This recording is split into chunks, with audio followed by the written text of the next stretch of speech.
Hello guys, আসসালামু আলাইকুম। সবাই কেমন আছেন? আশা রাখি সবাই অনেক ভালো আছেন। তো আজকে মূলত আমরা এক্সেল 2021 এর যে আপনার এডিটিং সেকশনটা আছে, সেল এবং এডিটিং সেকশন, এই দুইটা সেকশনই দেখব, যাতে করে আপনাদের কে আমি কিছু ছোটোখাটো জিনিস ভুল ধরিয়ে দিতে পারি এবং বুঝিয়ে দিতে পারি যে এই বিষয়গুলো এভাবে হবে।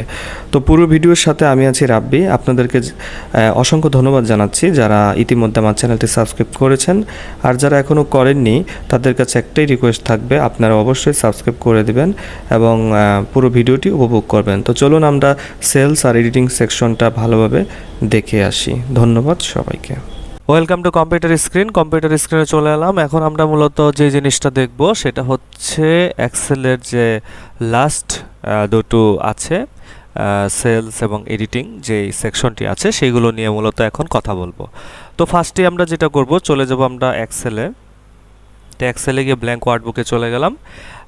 আমরা এখন সেলস এবং এডিটিং এই দুটি সেকশন ভালোভাবে দেখব যে আসলে এগুলোর মধ্যে কি হচ্ছে। তো পুরো ভিডিওটির সাথে আমি রাব্বি আছি। আপনারা অবশ্যই আবারও বলে নিচ্ছি, চ্যানেলটি ভালো লাগলে অবশ্যই সাবস্ক্রাইব করবেন। তো দেখা যাক, এখন এখানে আমি এই ঘরে যদি আমি A1 এর ঘরে যদি 1 2 3 4 5 6 7 8 9 10 লিখি, তো আমি কিছু সংখ্যা লিখলাম।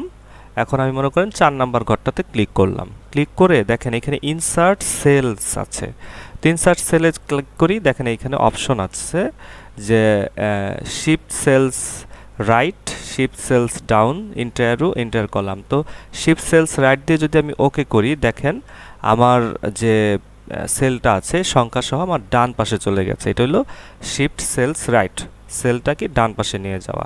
তো এটা হলো এটা। তারপরে আসি, তারপরে যেটা সেটা হচ্ছে ইনসার্ট সেলে গিয়ে আমি শিফট সেল ডাউন, মানে সেলটা নিচে নামিয়ে দিতে হবে। তো ওকে দেই, দেখেন আমার ইয়াটা নিচে নেমে গেল, চার সংখ্যাটা। তো তারপরে আসি, তারপরে আছে ইন্টায়ার রো, পুরা রো। তাহলে ইন্টায়ার রো কে দিলে দেখেন আমার উপরে একটি পুরো একটা ইন্টায়ার রো তৈরি হয়ে গেছে, এই যে, ঠিক আছে। তো তারপরে আসি আবার, তারপরে আমি ইনসার্ট সেলস, এখানে ইন্টায়ার কলাম দেই, দেখেন নতুন একটি কলাম তৈরি হয়েছে বাম পাশে। তো এটা হচ্ছে আপনার ইনসার্ট ইন্টায়ার কলাম। তো তারপরে আসি আমি ইনসার্টে, এখানে ইনসার্ট শিট রোস, হ্যাঁ, যে কোনো একটা শিটের রো তৈরি হবে। তো দেখি এটা ক্লিক করে দেখেন একই কাহিনী যেটা আর কি এটাকে করলাম। তো ইনসার্টের ভিতরে ইনসার্ট শিট কলাম, আরেকটা কলাম হবে ভিতরে, আর ইনসার্ট শিটে যদি দেই তাহলে নতুন একটি শিট, এই যে দেখেন এখানে তৈরি হলো 2 নাম্বার শিট। এটা 1, এটা 2, আমি একে কাজ করেছিলাম, এখন 2 এসছে। তো তারপরে আসি, আমি একেই চলে আসি, এটা একটা দিকে এই পাশে নিয়ে যাই।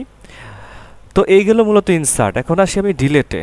তো ডিলেটে গিয়ে ডিলেট সেল, তাহলে ডিলেট সেলে যদি ক্লিক করি, দেখেন শিফট সেলস লেফট, বাম দিকে নিয়ে যেতে বলছে। ওকে দেই, দেখেন আমার এটা কিন্তু চলে গেছে, 4 নাই। তারপরে আসি আবার ডিলেট সেলে, শিফট সেলস আপ, উপরে দেখেন আমার উপরের যেই সেলটা আছে ওটা কিন্তু নাই, ডিলেট হয়ে গেছে। 4 যেটা ছিল সেটা ডিলেট হয়ে গেছে পুরাটা। তো তারপরে আসি, তারপরে ডিলেট শিট কলাম, শিটের যে কলাম আছে সেটা ডিলেট হয়ে যাবে। দেখেন আমার কিন্তু সব চলে গেছে, কিচ্ছু নাই, কলামটাই ডিলেট হয়ে গেছে, আমি যেই কলামে আমি করেছি। তো তারপরে আসি ডিলেটের মধ্যে, ডিলেট সেলে, এটা না, সরি, ডিলেট শিট কলাম দিলাম, ডিলেট শিট। আমি যদি এই শিটটা ডিলিট করতে চাই, শিট 2টা, তাহলে এটা মধ্যে ক্লিক করে আমি এখান থেকে শিটের দিব, দেখেন আমাদের 2 নাম্বার শিটটি কিন্তু মুছে গিয়েছে। তো এটা গেল এইটা। তো তারপর আসি ফরম্যাটে কি কি আছে, row height, auto fit row height. Row height যেটা, সেই হাইটটা আপনি এখান থেকে ম্যানুয়ালি বাড়াতে পারবেন, আরেকটাভাবে বাড়াতে পারেন, যেহেতু রো হাইট, এই রো এর হাইট, এই যে এটা ধরে যদি আমি উপর নিচ করি, এই দেখেন হাইট বাড়ছে, ঠিক আছে, হাইট বাড়ে। এর আবার এটাতে হাইট আমি কমিয়ে ফেলতে পারছি। তো এটাই হচ্ছে মূলত হাইট। আর অটো ফিট হাইটে কীভাবে হয়, এখানে ডাবল ক্লিক করলে আপনার ওর পছন্দ মতো যতটুকু জায়গা দরকার ততটুকু নিয়ে নিবে। মনে করেন আমি এই যে 5টা একটু বাড়ালাম, বড় হয়ে গেছে, আর 5টাকে ডাবল ক্লিক করি, দেখেন সে সুন্দর করে ম্যাচিং করে নিয়েছে। তো এটা হচ্ছে আপনার মূলত অটো ফিট। আর কলাম ওয়াইড একই জিনিস, আমি যদি এই যে কলাম ওয়াইড বাড়াতে চাই, যে ওয়াইড বাড়তেছে, এটা হচ্ছে কলাম ওয়াইড।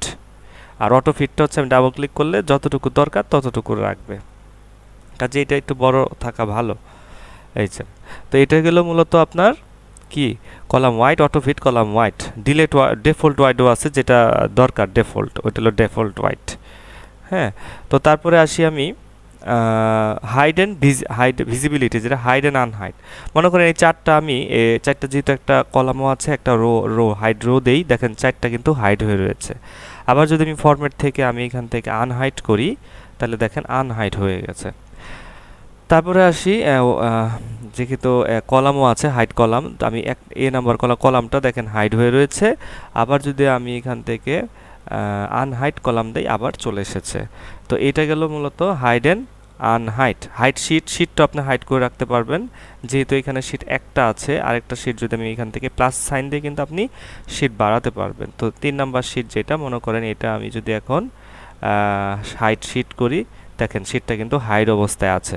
এখন যদি আমি আবার এখান থেকে আনহাইড শিট দেই, দেখেন আবার শিট 3 যেটা বলতেছে এটা ওকে দেই, দেখেন আবার চলে এসছে।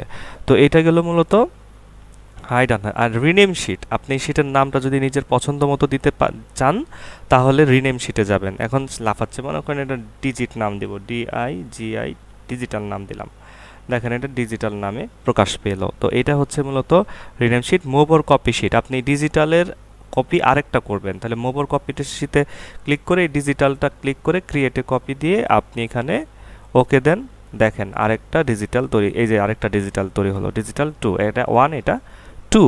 তো এটা গেল মূলত মুভ অর কপি। আর ট্যাপ কালার, আপনি ডিজিটালের কালারটা যদি আপনি লাল দেন, দেখেন একটা লাল কালার এখানে এসেছে। তো এটা হচ্ছে মূলত আপনার ট্যাব কালার। প্রোটেক্ট শিট আছে, লক সেল আছে, আপনি যদি সেল লক করতে চান, মনে করেন আমি এই সেলগুলোকে ফরম্যাট থেকে লক সেল দিয়ে দিলাম। এখন মনে করেন যে এগুলো লকিং অবস্থায় থাকবে যখন আমরা মেন জায়গায় কাজ করব আর কি। তো আশা করি বুঝতে পেরেছেন। এই গেল আপনার সেলের সেকশনের জিনিস।